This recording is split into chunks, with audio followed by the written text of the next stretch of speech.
आप जैसे बता रहे थे कि आप ऑरा सिर्फ ऐसे देखकर बता सकते हैं, क्या आपने मोदी जी का ऑरा देखा है? कभी फोटो से उनकी पास्ट लाइफ देखने की ट्राई किया आपने? उनकी पास्ट को प्रोटेक्ट किया गया है, पास्ट तो नहीं हम देख पाते। कुछ एंजल्स हैं जो उनकी शुरू से रक्षा कर रहे हैं। आप इतने लोगों की पास्ट लाइफ देखते हैं, जैसे एक बहुत ज़्यादा आजकल मैं केस देखती हूँ ऑटिज्म वाले, माँ बाप के कर्म इफेक्ट कर रहे हैं या बच्चे के कर्म इफेक्ट कर रहे हैं उसमें? ऑटिज्म में दोनों के कर्म इफेक्ट करते हैं कि जितना जितना आपने तकलीफ दी है वैसी वैसी तकलीफ किसी ना किसी रूप में साथ मिलेगी। तो जैसे अंबानी से, इन्होंने ऐसे क्या कर्म किए थे जो सुपर रिच है? 10-12 जन्म पहले की बात है, अपना जैसे तैसे गुजारा करते थे।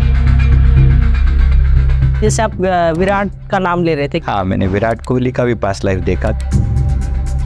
ये एक इंडियन फिलोसोफर थे 13th सेंचुरी के आसपास। ये राम नाम का प्रचार करते थे, खूब मतलब फिलोसफिकल बातें बहुत थी इनके अंदर। बहुत लोग आके कंप्लेन करते हैं कि हम इतना दान करते हैं, हम सबके लिए अच्छा करते हैं, तो हमारे साथ ही ऐसा क्यों गलत हो रहा है? आप सिर्फ इस जीवन की अच्छाइयों को गिना रहे हो, पिछले जीवन की बुराइयों को क्यों नहीं देख पा रहे? मेरा क्वेश्चन ये है कि डेथ के बाद जो सोल होती है, जो आत्मा होती है, वो कितने टाइम तक रहती है धरती पे? अधिकतर दाह संस्कार के दौरान वो सोल मौजूद होती है। वो सबकी आंखों में झांक कर देखता है कि लोग मेरे बारे में क्या फील कर रहे हैं। जैसे कुछ कहते हैं कि पैसा अटक गया है, एकदम से ही बिल्कुल डाउनफॉल आ गया है, तो इसके पीछे भी यही रीजन होता है? डेफिनेटली। क्या ये पास्ट लाइफ जो रिग्रेशन होता है, ये आप लाइव कर सकते हैं अभी? मुझे वापस आना है। जय माता दी। आप सबने पास्ट लाइफ रिग्रेशन के बारे में सुना होगा, और नहीं तो पास्ट लाइफ के बारे में, पिछले जन्म के बारे में सुना होगा। टीवी में बहुत बार पहले आपने देखा होगा कि पास्ट लाइफ के रिलेटेड कुछ एपिसोड्स भी आते थे। अगर आज हमारी लाइफ में कुछ भी गलत हो रहा होता है तो हर कोई ये कह देता है कि पता नहीं क्या कर्म करके आए हो, क्या ऐसे पुण्य करके आए हो जो इस वजह से यहाँ पे हो, चाहे वो अच्छा है चाहे बुरा है। हमारे पास्ट लाइफ के जो कर्म होते हैं, जो भी हमने किए हैं पाप या पुण्य, वो आज हमारी लाइफ पे इफेक्ट डाल ही रहे होते हैं। सोचो अगर हमें पता चल जाए कि हमारी पास्ट लाइफ क्या थी, हम खुद उस पास्ट लाइफ को देख पाए, या हमारी जगह कोई और उस पास्ट लाइफ को देखकर बता दे और बता सके कि कहाँ पे गलती की थी, कहाँ पे सुधार करने की ज़रूरत है। आज इस पॉडकास्ट में मैंने इसी बारे में बात की है। सबसे मज़ेदार बात यह है कि इस पॉडकास्ट में हमने पहली बार लाइव भी किया। पास्ट लाइफ रिग्रेशन कैसे होता है, ये इस पॉडकास्ट में मैंने लाइव करके दिखाया है। मेरी पास्ट लाइफ आप लोग जानेंगे, ऑन कैमरा होंगी। तो स्टार्ट करते हैं हमारे गेस्ट संजीव मलिक के साथ। जय माता दी।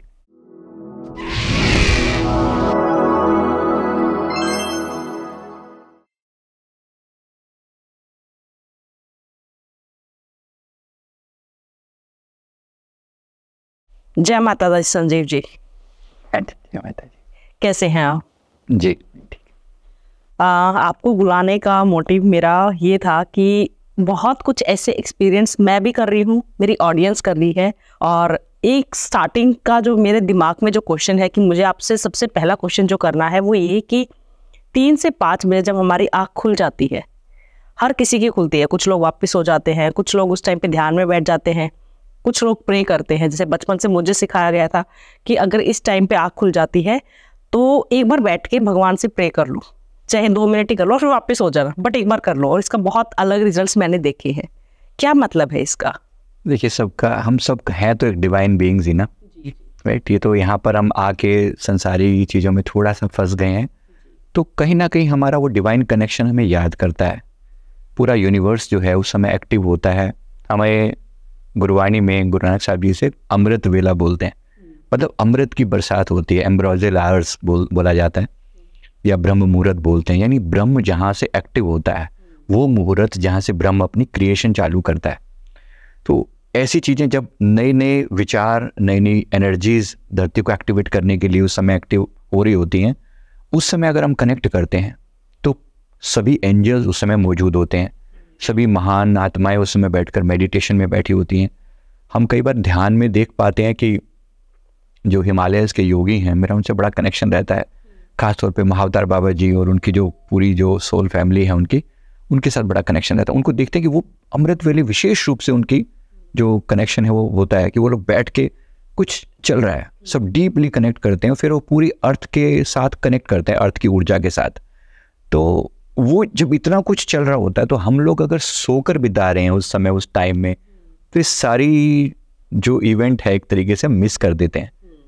मेन मकसद है कि अगर आप उठ के उस समय कनेक्ट कर पाते हो। और अगर आप एक स्पिरिचुअल साधक हैं तो आपके लिए डेफिनेटली ये टाइम बनता है, राइट। सुनते ही आए हैं कि उठ जाग मुसाफिर भोर भई है, अब रैन कहाँ जो सोवत है।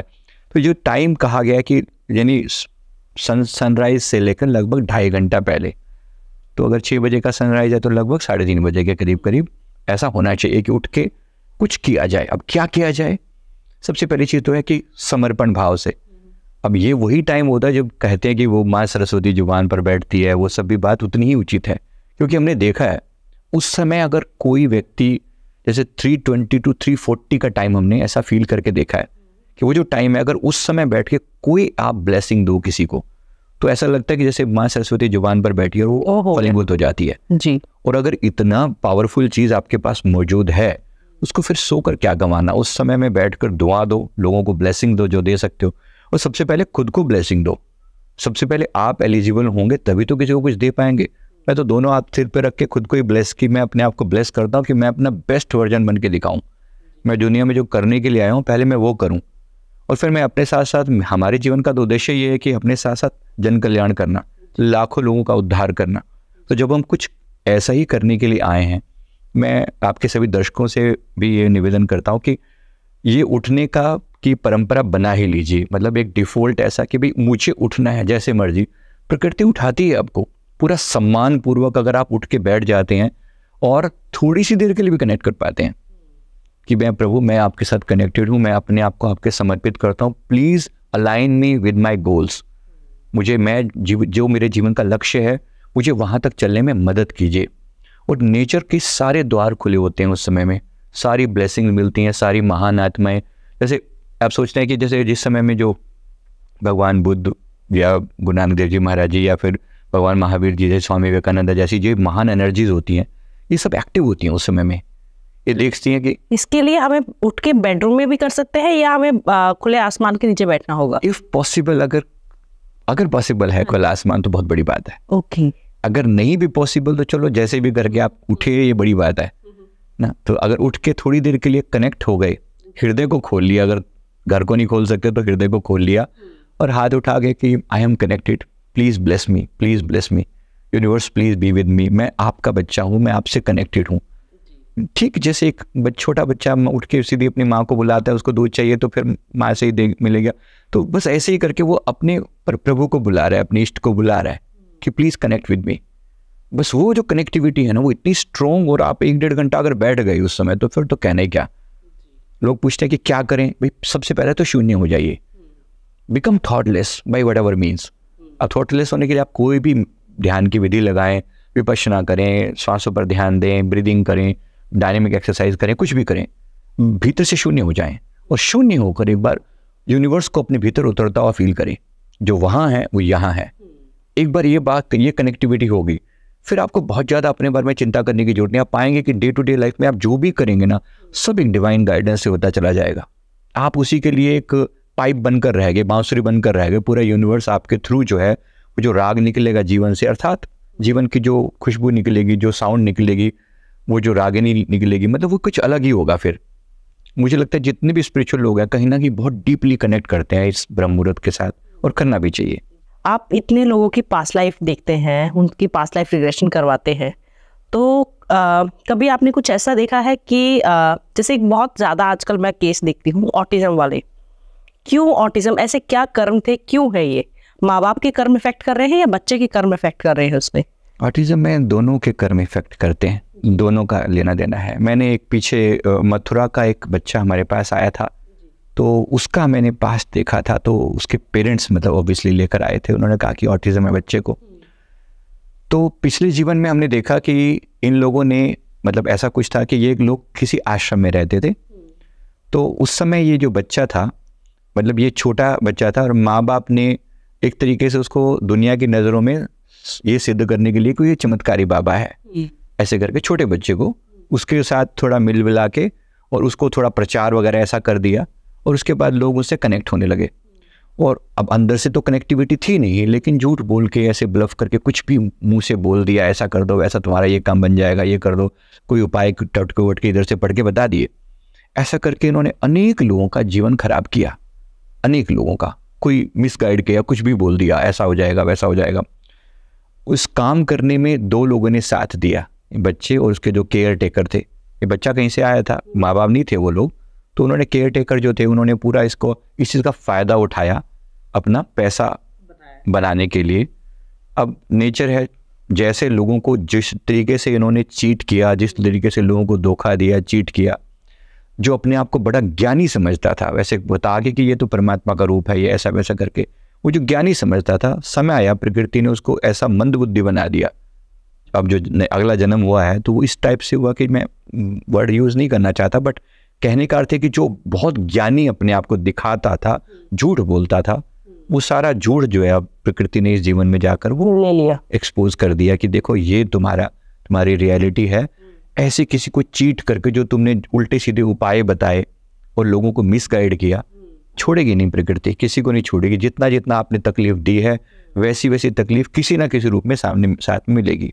और जिन लोगों ने साथ दिया है, ऑब्वियसली वो लोग जो उसके असिस्टेंट थे उन्होंने साथ दिया, यूज़ किया, आज वही माँ बाप बन के दुख पा रहे हैं जी।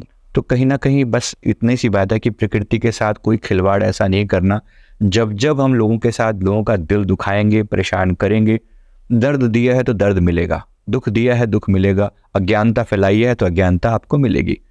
तो इसलिए कहीं ना कहीं मतलब इसके प्रति सतर्क रहना कि ऐसा नहीं, कर्मों का जो खेल है बड़ा बड़ा डिफिकल्ट है, कहीं ना कहीं इसके प्रति सतर्क रहना बहुत इंपॉर्टेंट है। क्या आप भी अपनी पास्ट लाइफ जानना चाहते हैं? क्या आप भी जानना चाहते हैं कि क्या कर्म करके आए थे जिसकी वजह से ऐसी जिंदगी मिली है, अच्छी या बुरी? क्या आप भी अपने फ्यूचर को जानना चाहते हैं? आपकी लाइफ में जो भी प्रॉब्लम चल रही है, बहुत टाइम से किसी कंपेटिटिव एग्जाम की मेहनत कर रहे हैं बट उसमें सक्सेस नहीं मिल रही है, उसमें आपको जो अचीव करना चाहते हैं वो नहीं मिल रहे हैं, कोई बिजनेस आपने खोला था लेकिन वो बिजनेस वैसे का वैसा ठप हो गया है, शादी नहीं चल रही है, सोलमेट कौन है, कभी आया भी था लाइफ में या आना है, इन सारे सवालों के जवाब आपको आकाशिक रीडिंग में मिलेंगे। यस, मैं बात कर रही हूँ आकाशिक रीडिंग की। आकाशिक रीडिंग में बेसिकली होता क्या है? आकाशिक रीडिंग में आपकी सोल की जर्नी का पता चलता है, आपकी आत्मा क्या कर्म करके आई थी जिसके बेसिस पे आपका फ्यूचर पता चलता है कि आपको क्या करना चाहिए, कौन सा बिजनेस आपके लिए सबसे बेस्ट है, कौन से बिजनेस में आपको तरक्की मिलेगी, आपका सोलमेट कौन है, कैसे पहचाने उसे, वो कैसा दिखता होगा। तो जब भी वो आपकी लाइफ में आए उसे जाने नहीं देना है, उसी से शादी करिए, किसी गलत इंसान से शादी करके जिंदगी भर मत पछताइएगा। अगर आप अपने किसी लव्ड वन से जो इस दुनिया में नहीं है, आप जानना चाहते हैं कि उनकी डेथ क्यों हुई, क्या उनकी कोई इच्छा थी, वो मुक्त हैं भी या नहीं भी, इन सारे सवालों का जवाब आपको सिर्फ और सिर्फ मेरे पास मिल सकता है। बहुत वास्ट एक्सपीरियंस के साथ मैं बात कर रही हूँ डॉक्टर ममता, जिसने आकाशिक रीडिंग को एक नई पहचान दी है, हर एक इंसान तक पहुंचाया है। तो अगर आपको भी अपना अपॉइंटमेंट चाहिए, आपको भी बुकिंग करनी है, तो आपको नीचे वेबसाइट दिख रही होगी, नंबर्स दिख रहे होंगे, आप कॉल कर सकते हैं, अपनी प्रॉब्लम बता सकते हैं। इसमें बच्चों की भी रीडिंग हो सकती है, बच्चों की भी रीडिंग की जाती है। अगर आपका बच्चे को कोई प्रॉब्लम है, ऑटिज्म से सर्वाइव कर रहा है या क्यों है ऐसा वो बच्चा, क्या किस्मत, क्या आपने क्या ऐसे दान पुण्य किए थे जिसकी वजह से आप इतने सौभाग्यवती हैं, जो भी आपके सवाल हैं वो उन सब सवालों के जवाब आपको आकाशिक रीडिंग में मिलेंगे। जय माता दी। तो जैसे अंबानी है, इन्होंने ऐसे क्या कर्म किए थे जो सुपर रिच है? आपने उनकी पास्ट लाइफ देखी है?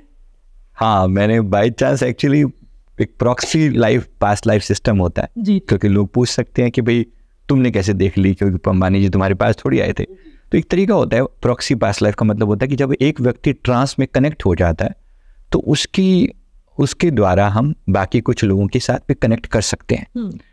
तो इसमें हमने प्रॉक्सी पास्ट लाइफ बोलते हैं इसको, एक के द्वारा अनेक लोगों को कनेक्ट कर पाना। मैंने कुछ लोगों की रीडिंग जो है अपने चैनल पे भी डाली हुई है इसमें, जहाँ पर हम एक व्यक्ति को ट्रांस में लेकर गए और उससे फिर हम जो पूछते हैं फिर वो किसी भी के बारे में कुछ भी बता सकता है, जितना रेंज में होता है, प्रकृति जितना बताती है उतना।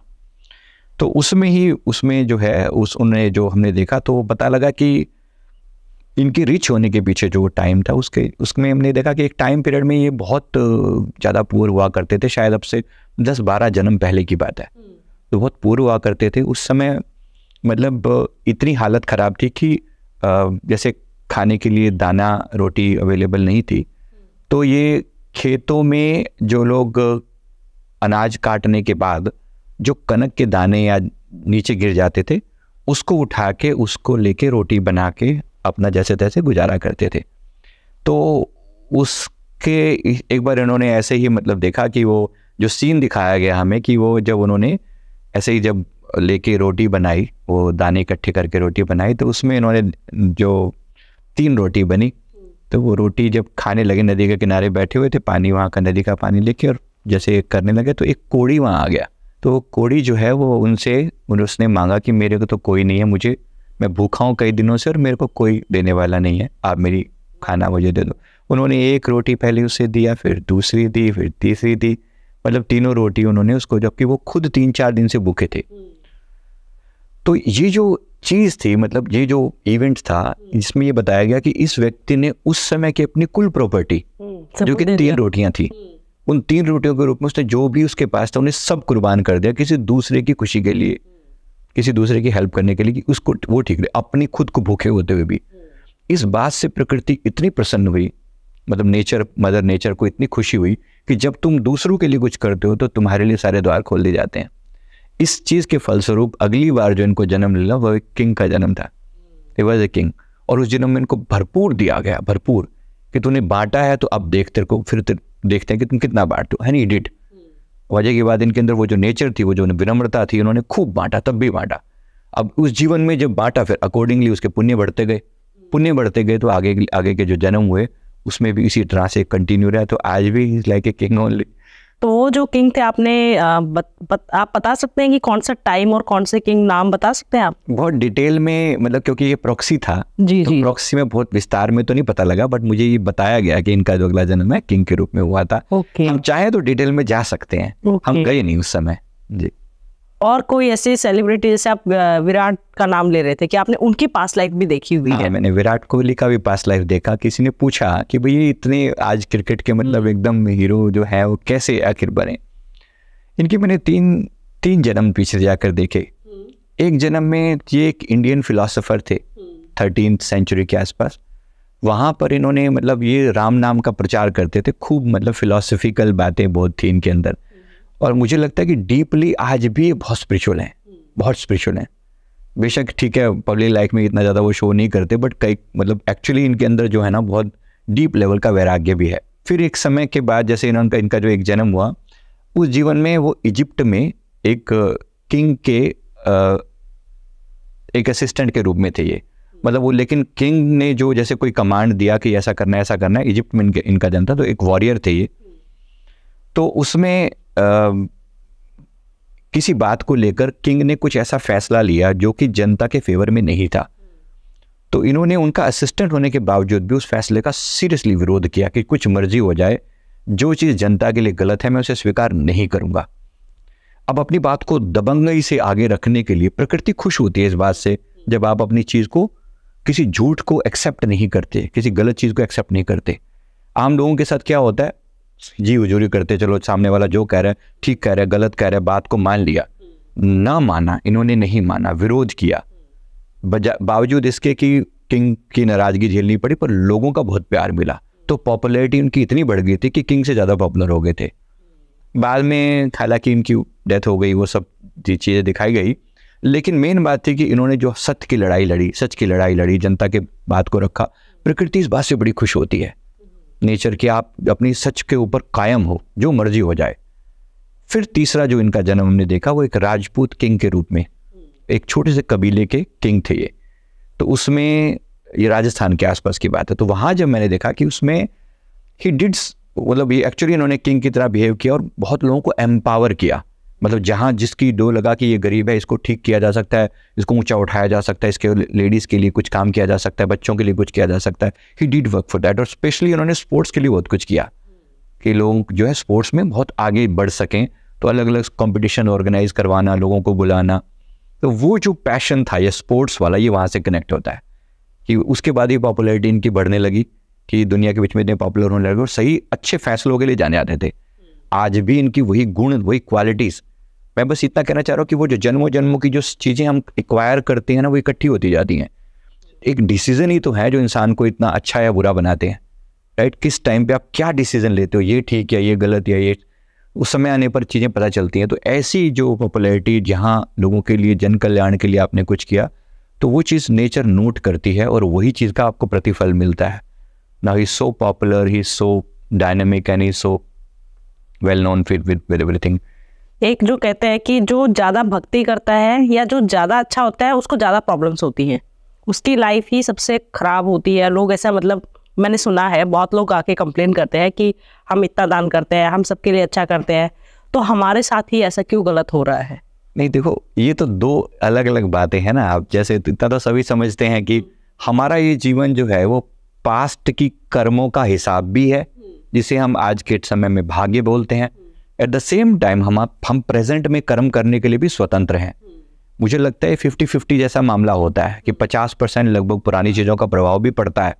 अब जैसे जिस जगह पर मेरा जन्म हुआ या जो मुझे कंडीशंस मिली वो मेरे बस में नहीं थी, लेकिन अब जो मैं कर सकता हूँ वो पूरी तरह मेरे बस में है। तो पास्ट के कर्मों का हिसाब कंप्लीट होना और नए कर्म जो आप कर सकते हैं, इन दोनों का कॉम्बिनेशन आज आप हैं। तो बेशक आज पिछले जन्मों में हो सकता है हमने किसी को चीट किया हो, दुख दिए हो, पीड़ा दी हो, वो डेफिनेटली इस जीवन में हमें मिल रहा है। आप दो चीज़ों को एक साथ कंबाइन करो। आप सिर्फ इस जीवन की अच्छाइयों को गिना रहे हो, पिछले जीवन की बुराइयों को क्यों नहीं देख पा रहे? तो जब हम बात करते हैं पास्ट की, तो पास्ट लाइफ सबसे पहले आपको कनेक्ट करता है कि ये लाइफ केवल इतनी सी नहीं जितनी आपको दिख रही है। एक महान जीवन भी है जो इस 50, 60, 70, 80 साल के जीवन से मच बियॉन्ड है, राइट। और इससे ये कोई मैं थोड़ी कह रहा हूँ, तो हम सभी जानते हैं भगवान श्री कृष्ण अर्जुन को फरमाते हैं कि मैंने तो तेरे और मेरे लाखों जन्म हो चुके हैं, तू नहीं जानता लेकिन मैं सब जानता हूँ।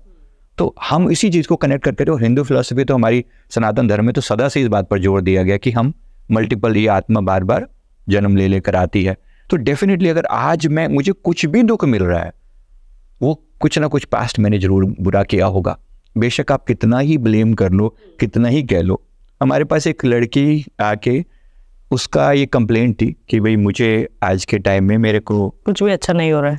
हाँ, मतलब मेरे साथ कुछ अच्छा नहीं, और स्पेशली रिलेशनशिप के बारे में उसने कहा कि सब चीट करते हैं, सब लोग केवल मेरे शरीर का यूज़ करते हैं। उसका सीधा सीधा ये कहना था कि मेरे शरीर का यूज़ करते हैं, जो रिलेशन मिलता है केवल मेरे शरीर में इंटरेस्टेड है। कोई मेरी सोल लेवल पर जो मेरी अंतरिम इच्छा है कि हाँ कोई ऐसा हो जो फील कर पाए, वो दूर दूर तक ऐसा नहीं है। मेरे साथ ऐसा क्यों? उसने कहा है कि मेरे साथ लगभग 25-26 बार चीटिंग हो चुकी है, इस टाइप से जो उसने बताया। अब सुन के किसी को भी बुरा लगेगा कि भाई ये ऐसा क्यों। अब ओके, मैं आज तो मैं सब अच्छा करती हूँ, आज मैं बिल्कुल सब कुछ एकदम, मैं भक्ति करती हूँ, मैं पूजा पाठ भी करती हूँ। बेशक आप करते हो, लेकिन आज के 2-4 अच्छे कर्मों से आपकी वो पुरानी सारी गलतियां छुप नहीं सकती।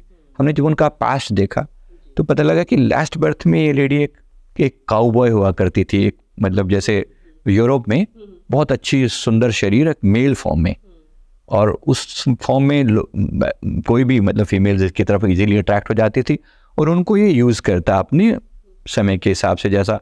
तो अब दिक्कत क्या है कि जैसा आप ऐसा कर रहे हो, एक के साथ नहीं, दो के साथ नहीं, कई लोगों को, कई लड़कियों को इसने अपने हिसाब से यूज़ किया। प्रकृति छोड़ती नहीं है किसी को भी। आपने दिल दुखाए अनेक लोगों के, पीड़ा दी उनकी, सिर्फ और सिर्फ उनका फिजिकल इस्तेमाल किया। नेचर छोड़ती नहीं है। सेम अब वैसा ही हो रहा है, बिल्कुल वैसा ही हो रहा है। अभी लड़की है, क्योंकि जब तक तुम उस दर्द को खुद से नहीं झेल पाओगे, जब तक तुम मेल फॉर्म में थे तो तुम्हें एक ही चीज़ समझ में आती थी, अब तुम फीमेल फॉर्म में हो तो तुम्हें ये जरूर पता लग रहा है कि इमोशंस क्या चीज़ होते हैं। और जाहिर सी बात है, लेडीज़ को परमात्मा ने बनाया ऐसा कि इमोशंस हाई हैं, तो वो इमोशन आज फील कर पा रहे कि मुझे कितना दर्द होता है कोई व्यक्ति जब आकर केवल और केवल इस चीज़ में होता है और उसे मेरे इमोशन से कोई लेना देना नहीं, मेरी फीलिंग से कोई लेना देना नहीं है। तुमने एग्जैक्टली ऐसा ही किया है। तो अब प्रकृति छोड़ती तो नहीं। अब बात यह है कि अब क्या करें। सवाल ये होता है अब मैं क्या करूं। सबसे पहले तो अपनी गलतियों को रियलाइज करो और माफ़ी मांगो, और सारे समाज को दोष मत दो, क्योंकि अभी तक क्या है, सिर्फ ब्लेम गेम चल रहा है। सब बुरे हैं, मैं ठीक हूं। जैसे आप अपने पास्ट को जानते हो, पहली चीज जो शुरू होती है कि मेरी रिस्पॉन्सिबिलिटी, अगर मेरा जीवन खराब है तो ये भी मेरी रिस्पॉन्सिबिलिटी, कुछ तो मैंने तमाशा किया होगा, कुछ तो मैंने गलतियां की होंगी। ये रियलाइजेशन जो है ये पास्ट से ही हो सकता है। लोग कहते हैं आप क्यों पास्ट की बात करते हो, कहीं ना कहीं ये जानना जरूरी है। जब तक आप पास्ट ठीक नहीं करोगे आपका प्रेजेंट ठीक नहीं होगा। यस। और आप दोष ही देते रहोगे। अगर कोई भी व्यक्ति इनकी आज की प्रेजेंट स्टोरी को सुनेगा ना, आप क्या कर लोगे? आपको ये स्टोरी सुनाई जाए तो क्या कर लोगे? आप सिर्फ समाज को गालियां दोगे, नहीं समाज बहुत बुरा है, ये पुरुष लोग बहुत बुरे होते हैं। भाई कोई बुरा नहीं है, सारी दुनिया में अच्छे लोग बुरे लोग सब हैं, मुझे ही क्यों मिले? क्योंकि मेरा कुछ ना कुछ तो कनेक्शन है। और जब प्रकृति में एक एक कैलकुलेशन के साथ इतना किया जाता है, ये जितने भी चांद सितारे जो हैं एक सर्टेन डिस्टेंस पे, एक सर्टेन वे में, एक सर्टेन तरीके से चल रहे हैं, ये कोई छोटा मोटा खिलाड़ी नहीं कर सकता। वो जो विराट, वो जो महान आत्मा, वो जो बैठा है सुप्रीम पावर, वो जो सृष्टि को चला रही है, उसकी कैलकुलेशन में आज तक एक भी मिस्टेक नहीं हुई। तो हमारे जीवन में आने वाला कोई भी दुख बिना कारण के नहीं आ सकता। तो इसको स्वीकार करना, पास्ट के पीछे जाने का मतलब केवल इतना सा है। मैंने पूरी बुक इस टॉपिक पे लिखी है, कर्मों की खेती, मतलब आप जो करेंगे वो पाएंगे, सीधी सीधी सी बात है। तो कहीं ना कहीं ये जानना मुझे लगता है बहुत ज़रूरी है। आप ब्लेम ना करें, बेशक इस जीवन में आप अच्छा कर रहे हैं तो बहुत अच्छा होके मिलेगा, मल्टीप्लाई होके मिलेगा। सुख दोगे सुख मिलेगा, दुख दोगे मल्टीप्लाई होके मिलेगा। जब मिलेगा फिर रोना नहीं। आप जैसे बता रहे थे कि आप ऑरा सिर्फ ऐसे देखकर बता सकते हैं, क्या आपने मोदी जी का ऑरा देखा है कि उनका ऑरा कितना स्ट्रांग है, क्या है? कभी फोटो से उनकी पास्ट लाइफ देखने की ट्राई किया आपने? उनकी पास्ट को प्रोटेक्ट किया गया है, पास्ट तो नहीं हम देख पाते, सबकी तो पॉसिबल नहीं। प्रोटेक्ट कैसे कर सकते हैं? कुछ एंजल्स हैं जो उनकी शुरू से रक्षा कर रहे हैं। He is a very highly evolved soul. बेशक कुछ लोगों को पसंद आए ना आए, मैं इस बारे में नहीं जा रहा, वो सबका पॉलिटिकल मोटिव मेरा कुछ भी नहीं है बोलते हुए, पर मैंने उनका ऑरा देखा है, जबरदस्त पावरफुल हो रहा है, जबरदस्त। मतलब जैसे ऐसा लगता है कि उनके ऑरा में ना ऑरेंज कलर सबसे स्ट्रॉन्ग है। इसका कोई बीजेपी से लेना देना नहीं है, कोई ऐसा ना समझे, मतलब जी अथॉरिटी, ऑरेंज कलर जो अथॉरिटी का कलर है, हाँ जी, एट द सेम टाइम वैराग्य का कलर भी है। ओके, वैराग्य का मतलब ठीक है डिटैच्ड है, लेकिन फिर भी एक काम है तो फिर करना है, हाथ में रिस्पॉन्सिबिलिटी ली है तो करना है। साथ ही साथ में मतलब जैसे उनके में ब्लू कलर ऑरा में दिखता है, तो कम्युनिकेशन, बात को कहने का बेहतरीन तरीका और वाइड सोच जो है वो दोनों ऑरा में दिखाई पड़ती है। उनका ऑरा अच्छा खासा मतलब जितना मुझे फील होता है कि इनका ऑरा कई सैकड़ों फीट तक फैला हुआ है। It's very very powerful aura, very powerful, right. बिना किसी पॉलिटिकल मोटिव के मैं ऐसा कह रहा हूँ, बाकी किसी को अच्छा लगे बुरा लगे उनकी प्रॉब्लम है, लेकिन ऑरा बहुत पावरफुल है, जबरदस्त है उनका ऑरा। जब ऑरा इतना वाइड होता है, या कुछ लोग आपने देखे होंगे दोनों के जिनका ऑरा बहुत ही ज़्यादा वाइड नहीं है, बहुत ही लिमिटेड है, कुछ लोगों का बहुत वाइड होता है, तो क्या फर्क पड़ता है दोनों में, क्या डिफरेंस दिखता है? प्रभाव ओके, मतलब कितने, जैसे अब जिन लोगों का ऑरा दबा हुआ सा होगा, इनकी सोच भी बड़ी लिमिटेड सी होती है, अपने दायरे में ही सोच पाते हैं, बहुत थोड़ी सी बातें सोच पाते हैं। और जितना दबा हुआ ऑरा होगा उतना ज़्यादा, मतलब एक टाइप की नेगेटिविटी है ये, आप ऐसा कहें। जैसे 4-5 फीट का सामान्य लोगों का ऑरा होता है, अगर ज़्यादा होगा तो फिर वो फैलता हुआ 10 फीट, 15 फीट, 20 फीट तक ऐसे जाता है। जो लोग मेडिटेटर्स होते हैं उनका ऑरा एक्सपेंड करता है। और फिर ऑरा के कलर्स भी चेंज होते हैं। ओके, तो ऑरा में दो चीज़ें होती हैं। एक इनर ऑरा होता है जो बॉडीज़ की, जो फिजिकल बॉडी से लगभग 6 इंच ऊपर होता है, और एक आउटर ऑरा होता है जो कि काफ़ी दूर तक फैला होता है, डिपेंडिंग ऑन कि आपकी कितनी साधना है। और जैसे जैसे आपकी साधना बढ़ती है ऐसे आपका ऑरा एक्सपेंड करता है। मैंने कई बार ऑटोबायोग्राफी ऑफ योगी, शायद हम सब ने पढ़ी होगी, उसमें योगानंद जी के बारे में, उनके बारे में जो लिखा जाता है विस्तार से, राइट, उनकी जो डिटेल में उनके बारे में जो लिखा हुआ है योगी कथामृत, तो उसमें जो विस्तार उन्होंने बताया कि बहुत डिटेल में एक्सपेंशन जो है वो बहुत ज़्यादा, उन्होंने कई बार फील किया कि ऐसा लगता है कि जैसे यहाँ से सैकड़ों किलोमीटर तक मैं फैला हुआ हूँ, आई एम एक्सपेंडेड। उसमें ऐसा उन्होंने कई जगह पर बोला है। तो वो जो बोला जा रहा है ना, एग्जैक्टली यही बोला जा रहा है कि मेरा ऑरा इतना फैल चुका है कि मैं यहाँ तक सीमित नहीं हूँ। तो जैसे ही आप अपनी उन बाउंड्रीज को तोड़ते हो, आप पूरे यूनिवर्स के साथ एक रूप हो जाते हो, कनेक्ट हो जाते हो। तो फिर आप में यूनिवर्स आपके अंदर फ्लो करने लगता है, आपके थ्रू वो सारे मैसेजेस डाउनलोड होने लग जाते हैं जो कि आपको नॉर्मली लोगों के लिए अवेलेबल नहीं होते। मेरा क्वेश्चन ये है कि डेथ के बाद जो सोल होती है, जो आत्मा होती है, वो कितने टाइम तक रहती है धरती पे? जैसा आपने गरुड़ पुराण में भी लिखा हुआ है वैसे 13 डेज का टाइम पीरियड होता है। पर मैंने by grace of God, angels की ब्लेसिंग से मुझे ऑरा दिखता है तो सोल्स भी दिखती हैं, क्योंकि है तो वो भी एक एनर्जी ना। ऑरा मतलब आपकी एनर्जी कैसी है, सीधी सीधी बात है। ऐसा करके इंसान को रीड किया जा सकता है। अगर आप थोड़ा सा भी एनर्जी लेवल पर ध्यान देते हैं तो इंसान की पूरी रीडिंग ली जा सकती है कि इसकी नेचर कैसी है। ठीक वैसे ही जब आपको जीवित लोगों की चीज़ एनर्जी दिखाई पड़ती है तो मृत लोगों की एनर्जी भी दिखाई पड़ती है, क्योंकि वो है तो दोनों ही एनर्जी। तो जब आप ऐसे नॉर्मली ध्यान देते हैं तो बहुत सारी डार्क शेडोज नज़र आती हैं आसपास में। तो ये जो डार्क शेडोज है ये मृत लोगों की ही ऑरा होता है। अब नॉर्मली जैसे 13 डेज का जो टाइम पीरियड होता है कि 13 दिन तक वो सोल आसपास में रहती है, हमने अनेक बार ऐसा देखा है, मुझे तो चीज़ें दिखती हैं तो मैं उसी एंगल से बता रहा हूँ कि जैसे किसी की फ्यूनरल है, किसी का जो हम जैसे उसका दाह संस्कार किया जाता है, अधिकतर दाह संस्कार के दौरान वो सोल मौजूद होती है, वो देखने के लिए कि मेरे साथ क्या हो रहा है, मेरे शरीर के साथ क्या हो रहा है, क्योंकि जीवन भर शरीर के साथ एक अटैचमेंट रही है, तो वो सोल कनेक्टेड है अपनी इस फिजिकल बॉडी के साथ, एकदम छोड़ के नहीं भाग जाती वो, अनटिल अनलेस वो कोई बहुत इवोल्ड सोल है, बहुत हायर सोल है। हायर सोल ज़्यादा शरीर से वैसी अटैच नहीं होती, वो जैसी टाइम आता है वो निकल के अपनी यात्रा पर आगे चली जाती हैं। लेकिन जो नॉर्मल सोल्स हैं वो कनेक्ट होती हैं बॉडी के साथ, वो देखती हैं कि मेरे शरीर के साथ क्या किया जा रहा है। तो मैंने कितने ही लोगों को, जैसे कभी मेरा जाना रहता है बहुत फ्यूनरल्स में, किसी के साथ उसमें जाते हैं तो उसमें देखते हैं कि जिस व्यक्ति का मतलब वो हो रहा है दाह संस्कार, वो खुद ही वहाँ पर खड़ा होता है, वो सबकी आंखों में झांक कर देखता है कि लोग मेरे बारे में क्या फील कर रहे हैं। तो ये बड़ा एक मतलब अगर आप देख पाए तो बड़ा अजीब सा सीन होता है कि आप जिसके लिए रो रहे हो या लोग क्या कर रहे हैं, लोग देखते हैं कि अपनी अपनी बातों में लगे पड़े हैं।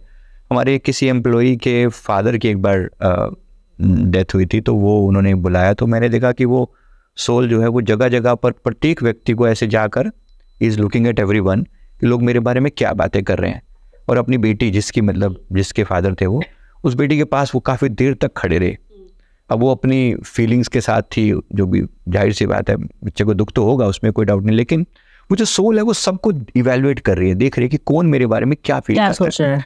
और अधिकतर लोग अपनी बातों में लगे पड़े हैं, कोई मोबाइल चेक कर रहा है, कुछ कर रहा है। उस सोल को बड़ा दुख होता है कि आए तो हैं लेकिन कोई मेरे बारे में नहीं सोच रहा।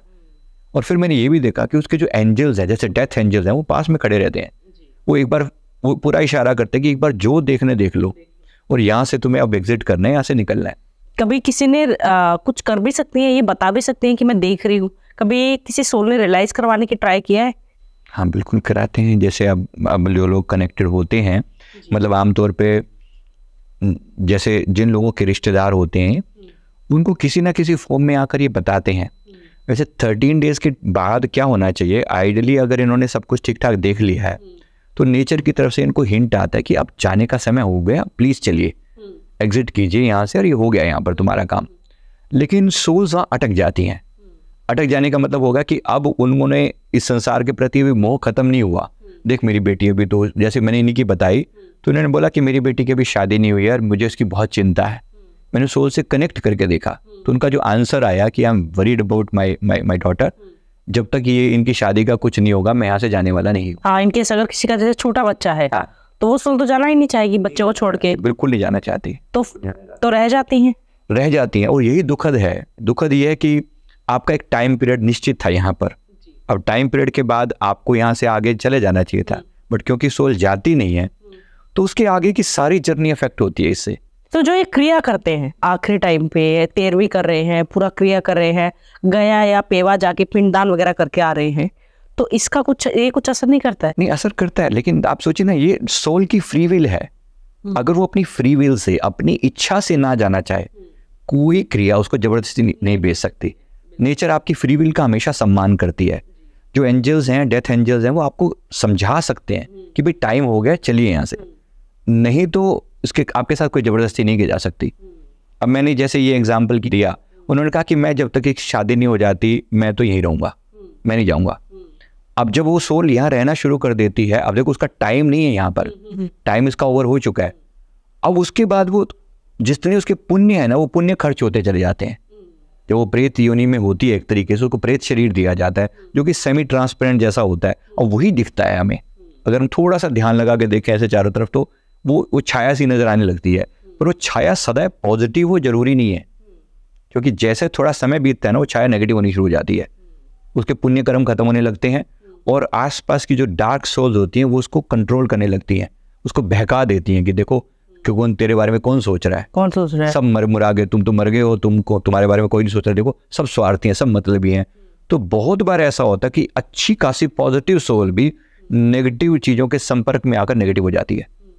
और जब लोग घरों में फोटोएं लगाती हैं उनकी, या उनकी पूजा करने लग जाते हैं, या उनके गले में माला वाला डाल के, या उनके आगे प्रार्थना, इवन भोग तक लगाना शुरू कर देते हैं, ये बहुत डेंजरस है। मतलब आप एक्चुअली उन्हें इनवाइट कर रहे हो कि आप यहीं टिक जाओ। जैसे मेरे पास बहुत एक ऐसे क्लाइंट आए थे जो भी उनके हस्बैंड थे, उनकी डेथ हो गई थी एक्सीडेंट में, और उन्होंने जब मैंने उनकी स्पिरिट को, जब मैंने उनके रिकॉर्ड्स ओपन किए तो स्पिरिट मेरे सामने आई। तो मैंने कहा ये एनर्जी मुक्त नहीं है, ये गई नहीं है, ये आपकी सराउंडिंग में है। अगर आप कहें तो मैं इससे कह सकती हूँ, इसको मैनिपुलेट कर सकती हूँ, अपनी जो भी मुझे आता है, जितना मैंने सीखा है तो मैं इसको भेज सकती हूँ। उन्होंने कहा नहीं मैं नहीं चाहती है जाए। वाइफ ने डिनाई कर दिया, उन्होंने 3 बार डिनाई किया। स्पिरिट ने कहा कि ये नहीं चाहते तो मैं क्यों जाऊँ, अब मुझे भेज के दिखाओ। मैं हर किसी से यही रिक्वेस्ट करती हूँ कि जब आपका कोई चला जाता है, दुनिया छोड़कर चला जाता है, तो प्लीज़ आप कहिए कि आप जहाँ हो जाओ, मुक्त हो जाओ, ये प्रे करो।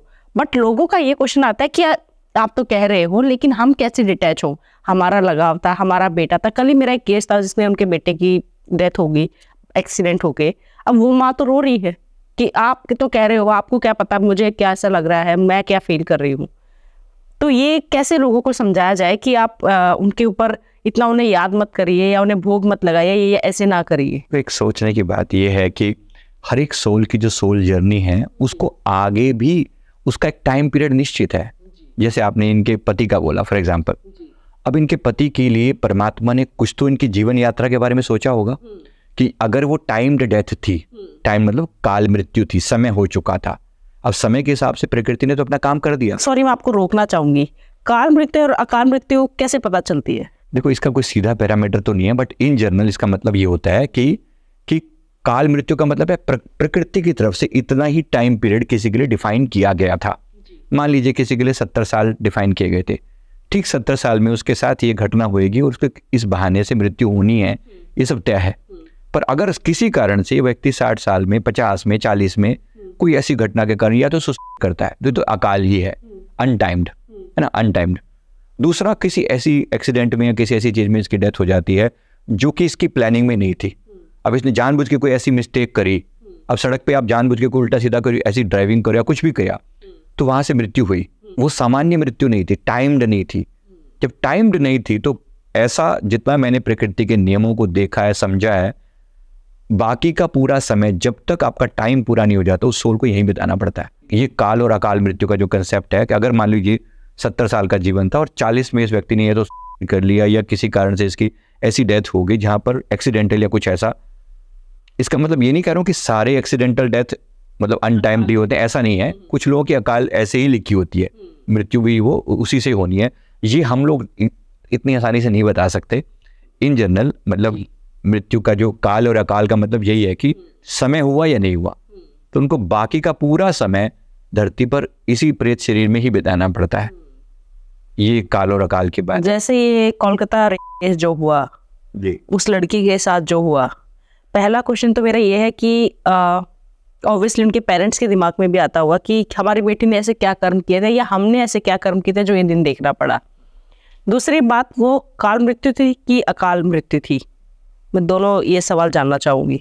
देखो सबसे पहले तो अब ये थोड़ा है तो बहुत सीरियस क्वेश्चन, क्योंकि कोई भी व्यक्ति जब ऐसा सुनेगा, सबके दिल में एक ऐसी आग लगी हुई थी जब उस समय जब ये सुनने में आया कि इस तरीके से, इतने जघन्य तरीके से ऐसा बुरा किया गया, तो कोई भी व्यक्ति आग बबूला हो उठेगा और उसका आएगा कि मैं इसे मार डालो, इस व्यक्ति ने इतना बुरा किया, इतने बुरा किया है, जो करने वाला है उसके प्रति, राइट। अब जो विक्टिम है जिसके साथ ऐसा बुरा हुआ, कहीं ना कहीं मन सोचता होगा इसी के साथ क्यों, मेरे ही साथ क्यों, उसकी आत्मा भी कहीं ना कहीं सोचती होगी कि मेरे ही साथ क्यों। अब प्रकृति अन्याय तो नहीं करती, प्रकृति बुरा तो किसी का कभी करती नहीं, डायरेक्ट तो नहीं करती, कुछ हमारे ही कर्म रहे होंगे। अब ये कोई माने ना माने, इसको कितना बुरा कहे, भाई कुछ तो है। आप बेशक पूरी दुनिया को दोष दे दें, आप ये कहें हमारा समाज दोषी है, वो व्यक्ति दोषी है, या कोई भी हमारी व्यवस्था दोषी है, सारी बातें ठीक, पर फिर भी उसी के साथ क्यों हुआ, राइट, उसी के साथ क्यों। जब आप इस चीज़ पे जाते हो ना, कारण पे, कहीं ना कहीं कुछ तो कारण मिलता है। मैं एक उदाहरण से बात बताऊंगा तो शायद चीज़ स्पष्ट हो जाएगी। एक कपल हमारे पास आया, हस्बैंड वाइफ है, उनके तो बच्चे नहीं हैं। उन्होंने कहा कि पिछले शादी को 9-10 साल हो गए, बच्चे नहीं हैं, और प्लस उस लेडी को कुछ ब्लीडिंग इशू रहता है, इनर ब्लीडिंग का कुछ इशू रहता है, तो लेडी स्पेसिफिक कुछ था, तो उसने कहा कि बड़ा इशू रहता है उसको। अब हमने जो उसका पास्ट देखा है तो ये पता चला कि ये दोनों हस्बैंड एंड वाइफ जो आज हैं, पिछले जीवन में ये दोनों मेल थे, और इन मेल और अच्छे रिच घराने से थे, तो इन्होंने अपने खेतों के बीच में एक फार्म हाउस जैसा बनाया हुआ था। तो एक बार ये लोग, जो रिच पर्सन था उसकी आदतें वैसी खराब थी, जो उसने फिर कोई लेडी वहाँ पर घास वास काटने के लिए कुछ आई होगी, उस समय वो प्रेग्नेंट थी। इस व्यक्ति ने उसके साथ मतलब ऐसा बुरा किया तो वो उस समय वो प्रेग्नेंट थी वो लेडी। इन दोनों ने मिल के उसके साथ ऐसा किया। मतलब मेन जो था वो जो पर्सन जो था, वो दूसरे व्यक्ति ने सिर्फ उसकी हेल्प करी कि कोई आए ना, ऐसे करके। देखो किसी को भी बुरा लगेगा, सुनना भी बुरा लगता है कि ऐसा हुआ। और आज अगर हमारे सामने कोई ऐसी घटना पता चलती है तो हमें लगता है कि मतलब मार डालो इसको, गुस्सा करेंगे, हमारा पता है कितना हमारे मन में इस चीज़ के प्रति रिवेंज की बात पैदा होगी। पर अब वो जो घटना घटी, उस लड़की का जो लड़की का गर्भ जो है वहीं पे खत्म हो गया। और फिर अब प्रकृति क्या कर रही है देखो, अब वो जो जिस व्यक्ति ने किया, वो जो अमीर आदमी था, उसको अब स्त्री का रूप दे दिया गया। और वो जो उसका साथी था वो उसका जेंट्स बन गया, उसका ये हस्बैंड बन गया। अब वो जो दर्द उसने किसी को दिया, उस दर्द के बदले में इसको कॉन्स्टेंटली वो दर्द झेलना पड़ रहा है। उसने कहा कि कुछ लेडीज इशू है, जो सिमिलर ब्लीडिंग जो उस लेडी को हुई, वो मरी तो नहीं, मतलब बाद में रिकवर हो गई, लेकिन कई महीनों तक उसका वो ब्लीडिंग जारी रही। तो अभी प्रकृति की तरफ से हमें संदेश आया कि जो दर्द जितना दिया है उतना इसको झेलना पड़ेगा। एक आध दिन की बात नहीं, ये सालों साल चलेगा, क्योंकि उसके ऊपर ब्याज भी लगता है। आपने जो दर्द दिया था कितना झेला होगा सामने वाले व्यक्ति ने, क्या कसूर था उस समय उसका? कोई कसूर नहीं था। लेकिन आज आप जो झेल रहे हो उसका कुछ पार्ट आपको डेफिनेटली झेलना पड़ेगा, ब्याज समेत झेलना पड़ेगा। प्लस बच्चे होने की तो बात भूल ही जाओ, क्योंकि तुमने किसी का गर्भ ऐसे नष्ट किया तो वो तो भूल ही जाओ। बात अगर ये एक एग्जाम्पल मैंने इसलिए दिया था कि बात का एक लेवल स्पष्ट हो जाए। देखो मैं हर एक व्यक्ति का मैं ये कहूँ कि मैंने पास जाके देखा, ऐसा तो हमने नहीं देखा, क्योंकि प्रकृति ऐसे केसेस में ना उनके स्पिरिट गाइड उन्हें प्रोटेक्ट करते हैं और हम लोगों को एंट्री नहीं करने देते। हम उनके बारे में जानना चाहें तो क्लोज कर देते हैं कि नहीं। क्या आप किसी के स्पिरिट गाइड देख सकते हैं?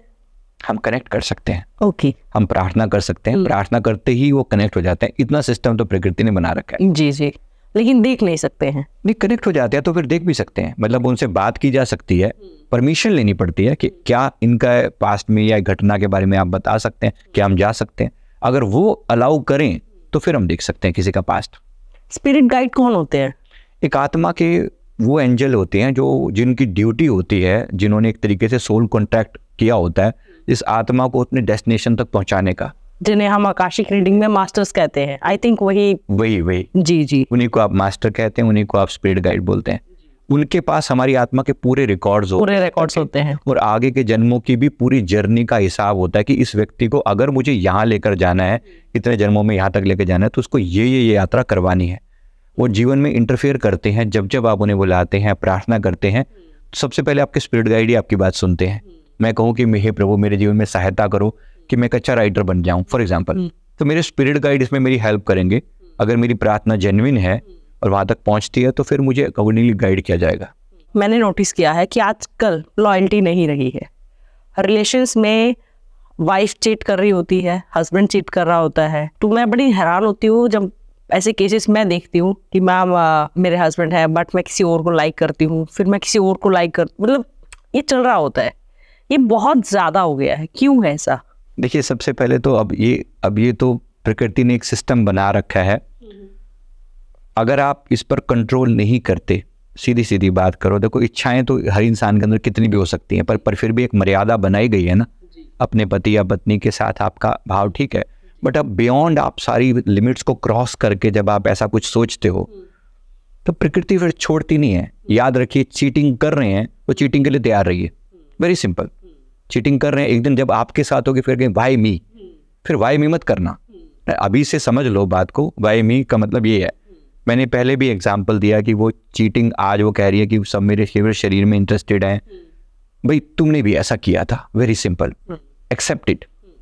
अगर आप इस चीज़ को स्वीकार करते हो तो अब भी जब मैं देखता हूँ ना ऐसा सेम एक बात जो हमने बाकी लोगों के साथ भी देखी कि धोखे बार बार होते हैं। ऐसा लगता है कि मुझे ऐसा लगता है कि बार बार मुझे लोग चीट करते हैं। ऐसा किसी लेडी ने, मैंने पहले भी एक बार ऐसे सिमिलर टाइप का क्वेश्चन आया कि हस्बैंड जो है मेरे सामने ही किसी दूसरी औरत को घर ले आते हैं।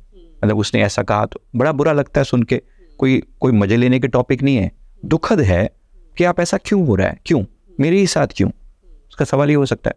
अब जब पास्ट देखा तो पता चला कि ये जो आज ये सॉफ्ट सी दिखने वाली लेडी है, जो मतलब अपने आप को एक विक्टिम कह रही है, कभी इसने बहुत हरकतें ऐसी की हैं। उसने वो क्या करती थी, उसने क्या किया पीछे जीवन में, मैंने देखा कि ये लेडी एक जैसे गुलाम लड़कियां बिकती थी उस समय में, तो उसको खरीद के लेकर अपने घर पे, वाइफ है ऑलरेडी, और ये जो आज हस्बैंड है ना, ये वाइफ ही था इसकी, ये इसकी वाइफ था, ये बिल्कुल ऑपोजिट हो गया, मतलब जेंडर ऑपोजिट हो गया, और फिर ये घर में लाकर और उसके सामने ही जो है ना उसके साथ ऐसा। तो कितना बुरा लगता है अगर आप उस चीज घटना को देखो, नहीं, जिसके साथ जो दर्द हुआ है, जिसको जो पीड़ा हुई है, उसके दिल पे क्या बीती होगी। और फिर जब वो कहती है कि मैं इससे बदला लूंगी, उस सोल ने मन में संकल्प डाला कि मैं इससे बदला लूंगी, जो मेरे साथ हुआ है मैं इसे करके दिखाऊंगी, तो इसको पता चलेगा। प्रकृति बिल्कुल डिट्टो ऐसा हूबहू चेंज कर देती है, आपके हर भाव को पूरा करती है। तो कभी आप विक्टिम थे, अब आप जो है, अब आप कल्प्रिट, आप करने वाले बन जाते हो, और फिर हूबहू आपके साथ वही घटना घटती है। तो क्या ये कभी खत्म भी होता है? क्योंकि मानिए अगर मैंने पास्ट लाइफ में किसी को हर्ट किया है, इस लाइफ में वो मुझे हर्ट कर रहा है, तो फिर ये अभी ऑब्वियसली अगर मैं हर्ट हो रही हूँ तो मैं भी अपना यही कहूँगी कि तुम्हारे साथ भी ऐसा हो, ये हो। तो क्या ये बार बार चलता ही रहता है या कभी खत्म भी होता है? जब तक इनमें से कोई एक व्यक्ति जाग नहीं जाएगा, एक व्यक्ति अवेकन नहीं हो जाएगा और माफ नहीं कर देगा, तब तक चलता ही रहेगा। एंडलेस है ये साइकिल। अब हमारी सारा बॉलीवुड इसी चीज का प्रचार करता है, बुरा किया है, तुमने ईंट मारी है उसने तो तुम पत्थर मारो, उसको ऐसा कर दो, उसका जवाब दो, उसका बदला लो, बदले का बदला, बदला बदला बदला, सारा मतलब सब चीजें हमारा रिवेंज, सारा रिवेंज के ऊपर ही बेस्ड है। सारी मूवीज देख लो, घूम फिर के रिवेंज पे बेस्ड है। उसने ऐसा किया तो मैं उसके साथ इतना बुरा करूंगा, और फिर लोग तालियां बजाएंगे, वाह वाह वाह बहुत अच्छा हुआ। अच्छा नहीं हुआ भाई, अच्छा नहीं हुआ। आपने रिवेंज लिया, जिसके साथ रिवेंज लिया गया वो बैठ जाएगा चुप होकर, क्या फिर वो भी ऐसे ही सोचेगा, और कभी कोई किसी को माफ करने की बात नहीं सुनती। उसने ऐसा किया तो, बट ये बहुत रेयर होता है, बहुत रेयर केसेस है जहाँ मतलब हो सकता है। मैं जब से इस फील्ड में आई हूँ, एक्सट्रीम मेडिटेशन करने लगी हूँ, ये सब, आज मुझे कोई तकलीफ देता है, कुछ भी होता है, तो मेरी जो फैमिली, उनको लगता है कि तुम्हारे साथ गलत हो रहा है, मुझे बार बार रियलाइज़ करवाते हैं, और मुझे होता है कि ठीक है, वो उसकी किस्मत ख़राब है, उसकी किस्मत ख़राब है, मुझे वो आता है बार बार। एंड आई थिंक ये मेडिटेशन की वजह से हुआ है। जितना आप ध्यान लगा रहे हो, जितना आप स्पिरिचुअलिटी में जा रहे हो, समझ रहे हो, उतना आपके साथ होने लग जाता है। आप रियलाइज कर पाते हो, ऐसा नहीं है कि होने लग जाता है जी, मतलब हो तो रहा ही है चीज़ें, बट आपको तब कारण समझ में आने लगता है कि आपके साथ जो हो रहा है, कहीं ना कहीं आपके साथ आप अवेकन हो गए उस बात के प्रति, जाग गए हो कि हाँ ऐसा है, मैंने भी कुछ किया होगा। अभी तक तो सारी दुनिया का एक ही ट्रेंड है, ब्लेम करो, दूसरों को ब्लेम करो। मेरे साथ गलत हुआ तो मैं गलत करूंगा, मैं करूंगा तो फिर भुगतूंगा भी सही। आई थिंक ऊपर वाले पे छोड़ दो। हाँ, तो धोखा दिया है तो धोखा मिलेगा। अगर मुझे आज धोखा मिल रहा है तो मैंने धोखा दिया होगा। अगर आज मेरे पास धन की कमी है तो मैंने जरूर किसी का धन हड़पा होगा। अगर आज मेरे पास रिश्ते खराब हैं तो मैंने जरूर लोगों के रिश्ते बिगाड़े होंगे। जैसे कुछ कहते हैं कि पैसा अटक गया है, पैसा नहीं आ रहा है, एकदम से ही बहुत अच्छा चल रहा था, एकदम से ही बिल्कुल डाउनफॉल आ गया है, तो इसके पीछे भी यही रीजन होता है। डेफिनेटली आप सोचिए ना, जब ये कोई भी चीज बिना कारण के तो नहीं होगी। अब किसी व्यक्ति का मैं बताता हूँ, जैसे एक डॉक्टर हमारे पास आए, उन्होंने कहा कि मैं इतना बढ़िया डॉक्टर हूँ, और हैं भी सही, मतलब MBBS MD, नाम नहीं लिया जा सकता ऑब्वियसली, बहुत फेमस हैं, वैसे अच्छे फेमस हैं, लेकिन वो कह रहे कि मेरे पास क्लाइंटेज उतनी नहीं है, लोग नहीं आते। मैं तरस जाता हूँ कि भाई मेरे बाकी लोग हैं कितनी तरक्की करके कहाँ से कहाँ करें, मैंने भी इतनी पढ़ाई कर रखी है, MD के बाद भी उन्होंने बहुत कुछ सुपर स्पेशलाइजेशन किया हुआ है, लेकिन जो उस हिसाब से क्लाइंट्स बहुत कम है, बहुत कम। उन्होंने कहा मैं सारा दिन कई बार खाली बैठा रहता हूँ। अब देखा उनका पास जाकर देखा तो पता चला कि लास्ट जीवन में भी एक वैद्य थे, और उस समय में आसपास के लोगों के पास कोई और ऑप्शन नहीं होता था, he was the only one available. तो मन माने चार्ज किया, मन माना, जो जिसको आया कि लूट लिया, इतना पैसा दोगे तो इलाज करूंगा, नहीं तो जाओ मरो।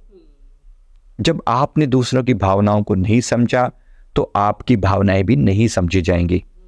आपने जैसा दर्द दिया वैसा ही दर्द मिलेगा, जिस मात्रा में दिया उसी मात्रा में मिलेगा, ब्याज समेत। तो हर एक चीज के पीछे, किसी को भी कोई दुख दिया है, किसी को कोई पीड़ा दी है, पैसा लेकर लोग भूल जाते हैं, थोड़े टाइम बाद होता है तू कौन भाई। अब देखिए पैसा लेके भूल गए हो, जिसने दिया था तब तो आप हाथ जोड़ के पैर जोड़ के जो मर्जी करके ले आए हो, उस बेचारे के दिल पर क्या बीतरी होगी। तो यानी कि जो आपने लिया है वो आपको ब्याज समेत वापस देना पड़ेगा। देगी, बड़े प्यार से देना पड़ेगा। इसलिए प्यार से अभी के लिए हिसाब किताब कंप्लीट करके जाना, और किसी के कोई साथ कोई चीटिंग नहीं, किसी तरह की कोई चीटिंग नहीं, वरना एक एक व्यक्ति का एक एक चीज का हिसाब है। एक बिल्डर है मुंबई के, बहुत बड़े बिल्डर हैं, मुंबई के बिल्डर हैं और अच्छी खासी बड़ी बड़ी बिल्डिंग उन्होंने बनवाई है, खुद का घर नहीं है उनका। तो मेरे से जब कारण पूछा कि भाई पास्ट में ले जाकर हमने उनको देखा, तो पता चला कि ये बंदर जो है ना किसी समय भी एक पिछले जीवन में भी कॉन्ट्रैक्टर टाइप का ही था। तो उसने किसी समय किंग ने कुछ कहा कि फलानी जगह पर इस नदी के किनारे पर ये गरीबों की बस्तियां, इनके लिए मैं चाहता हूँ कि इनके लिए अच्छे घर बन जाए। तो पैसा कुछ दिया गया, मोटा पैसा दिया गया, तो वहाँ के अधिकारियों के साथ मिल मुला के ये वो कर कुरा के, और उन्होंने वहाँ पर 1-2 घर बनवाए, बाकी सारा पैसा जो है उड़ा डाला, अपने पर्सनल स्वार्थ के लिए यूज किया। तो करप्शन कर कुरा के जैसे तैसे लोगों को कागजों पे दिखा दिया। अब जिन लोगों के घर वहाँ बनने थे, कुछ नहीं बना वहाँ पर, केवल उनको धोखा दिया गया, चीट किया गया। आज अपने घर के लिए तरस रहा है ये बंदा। सब कुछ है, पैसा होने के बाद अपना घर नहीं है। कुछ भी हो जाता है, कोई भी कारण बनता है, पर अपने घर में रह नहीं पाता। कोई पुलिस केस हो गया, कुछ हो गया, जमीन पे कुछ और का कब्जा हो गया, कुछ हो गया, सब कुछ होने के बावजूद भी तो जैसा किया है वैसा एज इट इज सामने आएगा। तैयार रहना, अगर आप कर रहे हो किसी के साथ चीटिंग, तो ये तैयार रहना कि भाई कल को जब मेरे साथ होगा ना, बिल्कुल हूबहू यही होने वाला है। बी केयरफुल जो हो रहा है ऐसे करके। क्या आप भी अपनी पास्ट लाइफ जानना चाहते हैं? क्या आप भी जानना चाहते हैं कि क्या कर्म करके आए थे जिसकी वजह से ऐसी जिंदगी मिली है, अच्छी या बुरी? क्या आप भी अपने फ्यूचर को जानना चाहते हैं? आपकी लाइफ में जो भी प्रॉब्लम चल रही है, बहुत टाइम से किसी कंपेटिटिव एग्जाम की मेहनत कर रहे हैं बट उसमें सक्सेस नहीं मिल रही है, उसमें आपको जो अचीव करना चाहते हैं वो नहीं मिल रहे हैं। कोई बिजनेस आपने खोला था लेकिन वो बिजनेस वैसे का वैसा ठप हो गया है, शादी नहीं चल रही है, सोलमेट कौन है, कभी आया भी था लाइफ में या आना है? इन सारे सवालों के जवाब आपको आकाशिक रीडिंग में मिलेंगे। यस, मैं बात कर रही हूँ आकाशिक रीडिंग की। आकाशिक रीडिंग में बेसिकली होता क्या है? आकाशिक रीडिंग में आपकी सोल की जर्नी का पता चलता है, आपकी आत्मा क्या कर्म करके आई थी, जिसके बेसिस पे आपका फ्यूचर पता चलता है कि आपको क्या करना चाहिए, कौन सा बिजनेस आपके लिए सबसे बेस्ट है, कौन से बिजनेस में आपको तरक्की मिलेगी, आपका सोलमेट कौन है, कैसे पहचाने उसे, वो कैसा दिखता होगा। तो जब भी वो आपकी लाइफ में आए उसे जाने नहीं देना है, उसी से शादी करिए। किसी गलत इंसान से शादी करके जिंदगी भर मत पछताइएगा। अगर आप अपने किसी लव्ड वन से जो इस दुनिया में नहीं है, आप जानना चाहते हैं कि उनकी डेथ क्यों हुई, क्या उनकी कोई इच्छा थी, वो मुक्त हैं भी या नहीं भी, इन सारे सवालों का जवाब आपको सिर्फ और सिर्फ मेरे पास मिल सकता है। बहुत वास्ट एक्सपीरियंस के साथ मैं बात कर रही हूँ डॉक्टर ममता, जिसने आकाशिक रीडिंग को एक नई पहचान दी है, हर एक इंसान तक पहुंचाया है। तो अगर आपको भी अपना अपॉइंटमेंट चाहिए, आपको भी बुकिंग करनी है, तो आपको नीचे वेबसाइट दिख रही होगी, नंबर्स दिख रहे होंगे, आप कॉल कर सकते हैं, अपनी प्रॉब्लम बता सकते हैं। इसमें बच्चों की भी रीडिंग हो सकती है, बच्चों की भी रीडिंग की जाती है। अगर आपका बच्चे को कोई प्रॉब्लम है, ऑटिज्म से सर्वाइव कर रहा है या क्यों है ऐसा वो बच्चा, क्या किस्मत, क्या आपने क्या ऐसे दान पुण्य किए थे जिसकी वजह से आप इतने सौभाग्यवती हैं, जो भी आपके सवाल हैं वो उन सब सवालों के जवाब आपको आकाशिक रीडिंग में मिलेंगे। जय माता दी। पास्ट लाइफ आप कैसे, मतलब पास्ट लाइफ कैसे दिखवाते हो आप? कैसे एक इंसान अगर देख सकता है अपनी पास्ट लाइफ? आप जैसे बता रहे थे फोटो से आप देख देते हो, तो कैसे होता है, कैसे कैसे? एक तो होता होगा हिप्नोटाइज करके, एक आप फोटो से, एक जैसे थर्ड आई से, जैसे मैं ध्यान से देखती हूँ, ध्यान लगा के। तो कैसे कैसे आप कैसे करते हैं? देखो, जो बेस टेक्निक है वो तो वैसे पास जो देखने की जो बेस टेक्निक है वो तो हिप्नोथेरेपी के जरिए ही है जी। तो ट्रांस में ले जाकर देख पाना, अगर उस व्यक्ति को पूरी खुद से देखनी है तो ये उसी तरीके से पॉसिबल है। जब तक वो व्यक्ति अपने अवचेतन मन की गहराइयों से कनेक्ट नहीं होता तब तक वो जान नहीं सकता, पास्ट में एकदम से नहीं जा सकता। पर दूसरा तरीका कोरोना टाइम पीरियड में फिर हम लोगों ने निकाला कि अगर ज़रूरत पड़े और व्यक्ति अवेलेबल ना हो तो हम क्या कर सकते हैं। तो फिर हमने देखा कि किसी की फ़ोटो से भी कनेक्ट कर सकते हैं। तो ये भी हमने उस समय की ज़रूरत थी तो वो पूरा किया और चीज़ें कनेक्ट होने लगी और फिर पता लगने लगा कि पास तो अभी ये पॉसिबल है कि हम किसी की फ़ोटो से भी बता सकते हैं। ओके। क्या ये पास्ट लाइफ जो रिग्रेशन होता है ये आप लाइव कर सकते हैं? अभी पॉसिबल है? लाइव किया जा सकता है। ओके। तो अगर क्या इसमें पहले क्वेश्चंस बताने होंगे कि क्या क्या जानना है? बिकॉज उसमें तो ऑब्वियसली नहीं याद होगा कुछ भी। हाँ, इसमें होता है कि हाँ ये पॉसिबल है कि आप पहले से बताना पड़ेगा एक बार तो ओके। क्योंकि हम कमांड वही देते हैं कि अगर आप वो जाइए और वो देखिए। हाँ, जाके वो देखिए, तो उसी हिसाब से नेचर आपको वो रिवील करती है। मैं चाह रही थी कि हम ऑडियंस को दिखाए कि होता कैसे है, सो दैट वो ज़्यादा कनेक्ट कर पाए, क्योंकि सबसे ज़्यादा जो कमेंट्स में कहा जाता है कि ये कुछ भी नहीं है, कुछ भी कह रहे हैं, हम कैसे मान लें। बिलीव कराने के लिए आपके लिए हम ये लाइव करेंगे। एंड दो ही क्वेश्चंस मैं आपसे इसमें रखवाना चाहूँगी, हम ज़्यादा लंबा नहीं खींचेंगे इसको, कि पास्ट लाइफ में मैं क्या थी, माता रानी से मेरा क्या कनेक्शन है, एंड मेरे हस्बैंड के साथ मेरी पास्ट लाइफ, बस इतना। हम ये पास्ट लाइफ रिग्रेशन लाइव शुरू करने जा रहे हैं ममता जी के जो प्रश्न हैं उनका उत्तर देने के लिए। तो हम शुरू करते हैं। आप सबसे पहले आप एक कंफर्टेबल पोजीशन में लेटे हैं। अपना पूरा ध्यान अपने पैरों के अंगूठे की तरफ लेकर जाएं, राइट फुट के अंगूठे की तरफ लेकर जाएं। फील करें कि आपके दाहिने पैर का अंगूठा बिल्कुल रिलैक्स होता चला जा रहा है।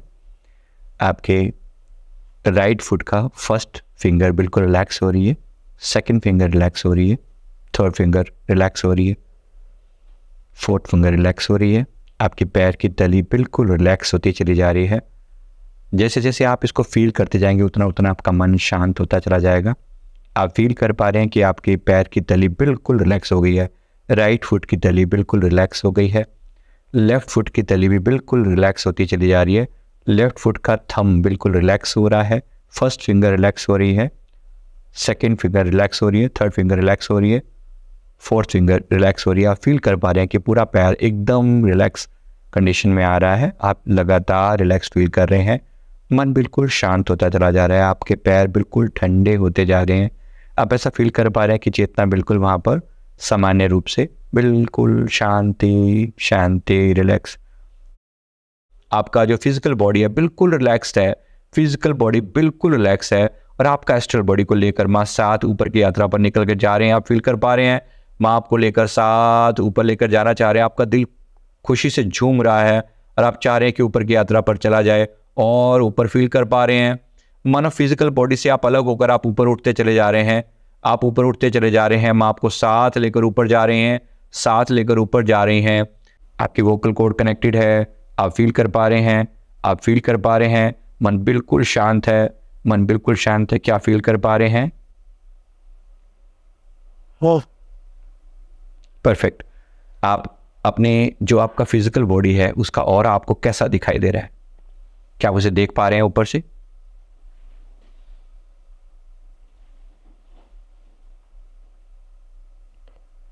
सूरज जैसा। सूरज जैसा, परफेक्ट। और कोई कलर्स भी हैं आपके ऑरा में, आपके फिजिकल बॉडी में?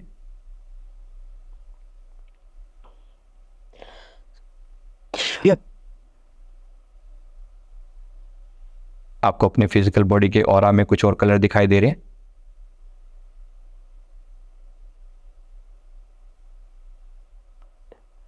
ब्लू रेस आ रही है। ब्लू रेज आ रही हैं, परफेक्ट। क्या माँ दुर्गा के पावन स्वरूप को आप देख पा रहे हैं? माँ काली। माँ काली, कैसा है उनका स्वरूप? जरा उनका थोड़ा डिस्क्राइब करें। क्या दिखाई दे रहा है आपको?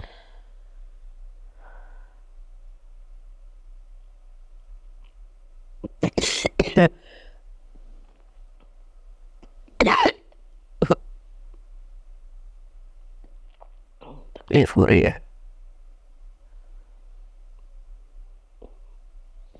आप बिल्कुल रिलैक्स्ड हैं, बिल्कुल रिलैक्स्ड हैं, बिल्कुल रिलैक्स्ड हैं। माँ की ब्लेसिंग से पूरा वोकल कॉर्ड एकदम एक्टिव है। उनकी कृपा से आपका शरीर बिल्कुल रिलैक्स्ड है, बिल्कुल रिलैक्स्ड है। किसी तरह का कोई पेन, कोई तकलीफ आपको नहीं होगी। माँ आपको ब्लेस कर रही हैं। मेरा गला वहाँ उनकी ब्लेस में बहुत प्यार है। उनकी आंखों में बहुत प्यार है, परफेक्ट। माँ की ब्लेसिंग। हाथ पकड़ा हुआ है। आपका हाथ उन्होंने पकड़ा हुआ है। मैं छोटी सी बच्ची हूँ। आप एक छोटी बच्ची के रूप में खुद को देख पा रहे हैं, परफेक्ट। छोटी सी जी, 3 साल।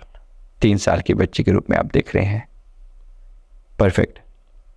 आपका थ्रोट चक्र बिल्कुल रिलैक्स्ड है। माँ ने अपना प्रेम भरा हाथ आपके गर्दन पर रखा है और किसी तरह की कोई भी तकलीफ आपको नहीं हो रही है। शरीर एकदम रिलैक्स्ड है, एकदम रिलैक्स्ड है, एकदम रिलैक्स्ड है।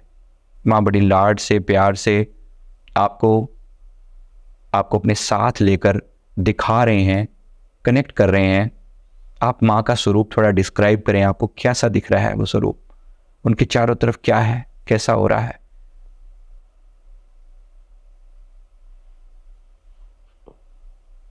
बस सिर्फ आंखें देख रही हूँ। आप सिर्फ आंखें देख रहे हैं, बहुत सुन, मुझे प्यार से देख रहे हैं। आपको प्यार से देख रहे हैं। माँ बेटी। Perfect perfect.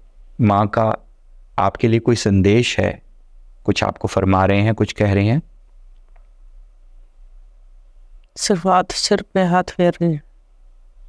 राइट। एक बार प्रार्थना करें उनसे कि माँ मुझे कोई संदेश दीजिए, मेरे जीवन का उद्देश्य क्या है, मैं यहाँ पर क्यों आई हूँ, आपने मुझे इस धरती पर क्यों भेजा है। कुछ दिखा रही हैं। क्या दिखा रही हैं?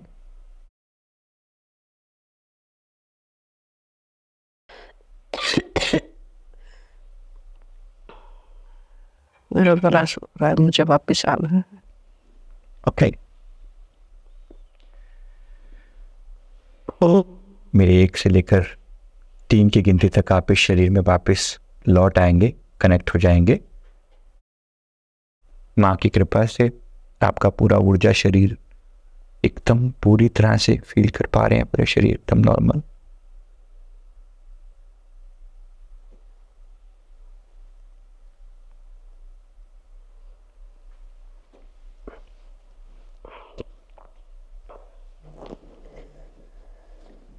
पानी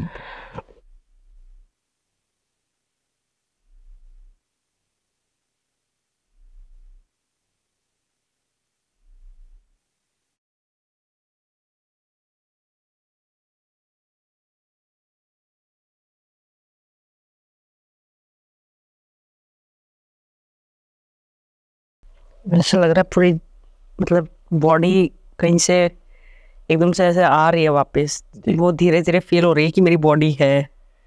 जी, अवचेतन मन से कनेक्ट होने में टाइम लगता है एकदम से। मैंने इसलिए निवेदन किया था कि उसी समय थोड़ा सा कॉन्शियसली हम कुछ कर लें, तो बाद में तो कंट्रोल नहीं होता थोड़ा सा। अभी आने में ऐसा लग रहा है कि पूरी बॉडी धीरे धीरे एडजस्ट हो रही है। यस। तो जो आपने डिस्क्राइब किया वो बहुत अलग ही था। याद है सब कुछ? कुछ याद है, कुछ नहीं। क्या क्या आप बताएंगे एक बार?